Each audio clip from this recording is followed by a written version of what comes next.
الحمد لله رب العالمين والصلاة والسلام على سيد المرسلين اما بعد فاعوذ بالله من الشيطان الرجيم بسم الله الرحمن الرحيم الصلاة والسلام عليك يا رسول الله وعلى آلك واصحابك يا حبيب الله الصلاة والسلام عليك يا نبي الله وعلى آلك واصحابك يا نور الله میٹھے میٹھے اسلامی بھائیوں اور مدنی چینل کے ناظرین، مدنی چینل کا سلسلہ ہے ایک قصہ ہے قرآن سے۔ قرآن ہے میرا رہنما، قرآن شفا ہے، نور ہے قرآن، جلا دل کی میرا قرآن، رضا رب کی میرا قرآن، قرآن قرآن۔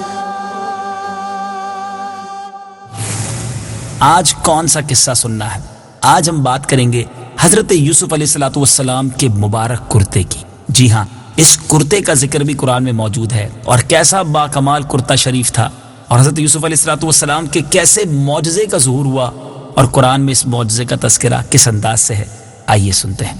حضرت یوسف علیہ السلام کے بھائیوں نے جب ان کو کنویں میں ڈال کر اپنے والد حضرت یعقوب علیہ السلام سے جا کر یہ کہہ دیا کہ حضرت یوسف علیہ السلام کو بھیڑیا کھا گیا ہے، تو حضرت یعقوب علیہ السلام کو بے انتہا رنج اور کلک ہوا اور بے پناہ صدمہ ہوا، اور وہ اپنے بیٹے کے غم میں بہت دنوں تک روتے رہے، اور بکثرت رونے کی وجہ سے ان کی بینائی کمزور ہو گئی۔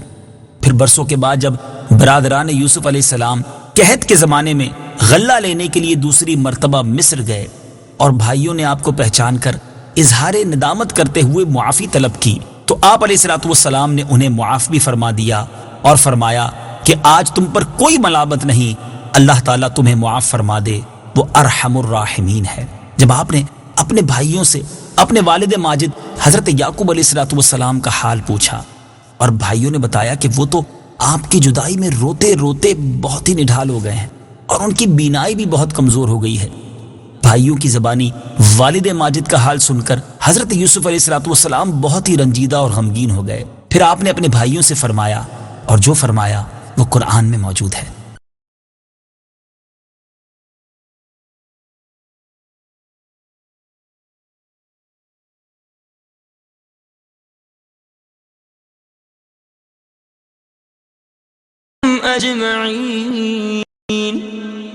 ترجمہ: میرا یہ کرتا لے جاؤ اور اسے میرے باپ کے منہ پر ڈال دینا، وہ دیکھنے والے ہو جائیں گے، اور اپنے سب گھر بھر کو میرے پاس لے آؤ۔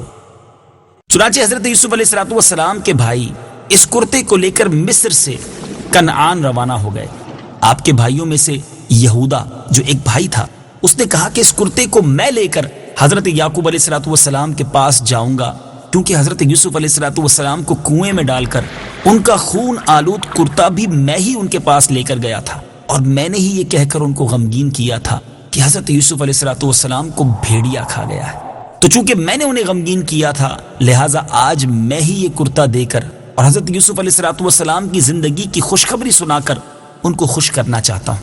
چنانچہ یہودا اس پیراہن کو لے کر 80 کوس تک ننگے سر اور برہنہ پا، یعنی ننگے پیر اور ننگے سر، دوڑتا ہوا چلا گیا۔ راستے کی خوراک کے لیے اس کے پاس 7 روٹیاں تھیں، مگر جلدی پہنچنے کا جوش ایسا تھا کہ راستے میں وہ ان روٹیوں کو بھی نہ کھا سکا، اور جلد سے جلد سفر طے کر کے والد محترم کی خدمت میں پہنچ گیا۔ اب بڑا عجیب معاملہ ہوا۔ یہودا جیسے ہی کرتا لے کر مصر سے کنعان کے لیے روانہ ہوا، کنعان میں جو کہ 80 کوس دور ہے، حضرت یعقوب علیہ السلام نے حضرت یوسف علیہ السلام کی خوشبو کو محسوس کیا۔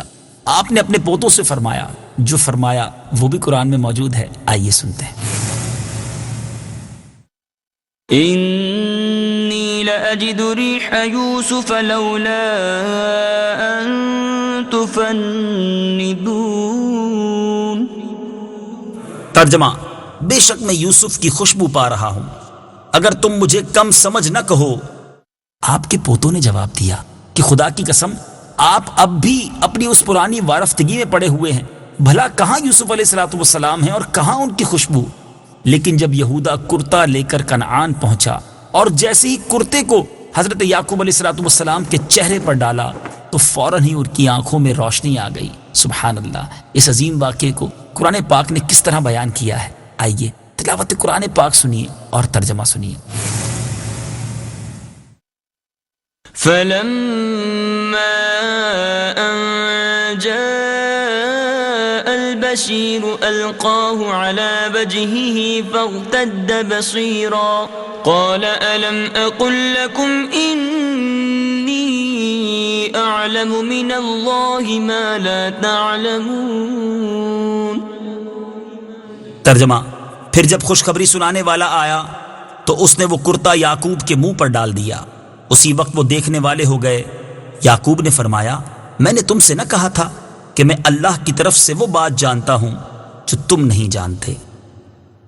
میٹھے میٹھے اسلامی بھائیوں، واقعہ آپ نے سنا۔ اس قصے میں جو درس مل رہا ہے کہ اللہ والوں کے لباس اور کپڑوں میں بھی بڑی برکت اور کرامت پنہا ہوتی ہے۔ سبحان اللہ۔ حضرت یوسف علیہ السلام کا یہ کرتا ہی دیکھ لیں کہ جب حضرت یعقوب علیہ السلام کی آنکھوں پر اسے ڈالا گیا تو آپ کی جو بینائی تھی اس کو روشنی مل گئی، آنکھوں کو روشنی مل گئی اور برکت و شفا حاصل ہوئی۔ میٹھے میٹھے اسلامی بھائیوں، یہاں یہ بھی پتہ چلا کہ بزرگوں کے لباس و پوشاک کو تبرک بنا کر رکھنا اور ان سے برکت و شفا حاصل کرنا اور ان کو اللہ عز و جل کی بارگاہ میں وسیلہ بنا کر دعا مانگنا، یہ مقبولیت اور حصول سعادت کا ایک بہت بڑا ذریعہ ہے۔ اور یہاں ایک اور بات بھی سیکھنے کو مل رہی ہے کہ حضرت یوسف علیہ السلام جن کے بھائیوں نے بچپن میں آپ کے ساتھ جو کچھ کیا، آپ نے کس بڑے دل کے ساتھ اسے معاف فرما دیا۔ میٹھے اسلامی بھائیوں، آج ہمارے ساتھ بھی اگر کسی کی طرف سے کوئی تکلیف پہنچ جائے، کوئی ہمارا حق دبا لے، کوئی ہمارے ساتھ برا کرے، تو صحیح تو یہی ہے، درست تو یہی ہے کہ ہم اسے معاف کر دیں، دل بڑا رکھیں۔ یاد رکھیں جو بدلہ لینے کی خواہش میں جیتے ہیں تو خود بھی تکلیف میں رہتے ہیں، بعض اوقات نسلیں برباد ہو جاتی ہیں۔ پیارے آقا علیہ الصلوۃ والسلام اور انبیاء کرام علیہ الصلوۃ والسلام کے واقعات ہم تسلسل کے ساتھ سن رہے ہیں کہ ان اللہ والوں نے کیسے اپنے دشمنوں کو معاف کیا، جان کے پیاسوں کو معاف کر دیا۔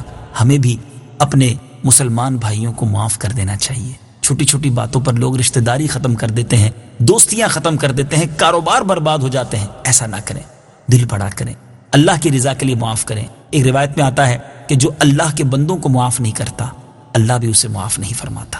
آپ آج بندوں کو معاف کیجئے، کیا معلوم آپ کا معاف کرنا رب کریم کی بارگاہ میں مقبول ہو جائے اور وہ اللہ کریم ہمارے گناہوں کو معاف فرما دے۔ اللہ مجھے بھی آپ کو بھی فیضان قرآن نصیب فرمائے۔ قرآن پاک کے اس واقعے سے جو ہمیں سیکھنے کو ملا، اللہ اس پر عمل کرنا نصیب فرمائے۔ مدنی چینل دیکھتے رہیے، اگلے سلسلے میں ایک اور مبارک واقعہ لے کر حاضر ہوں گے۔ صلو علی الحبیب صلی اللہ تعالی علی محمد صلی اللہ علیہ وسلم۔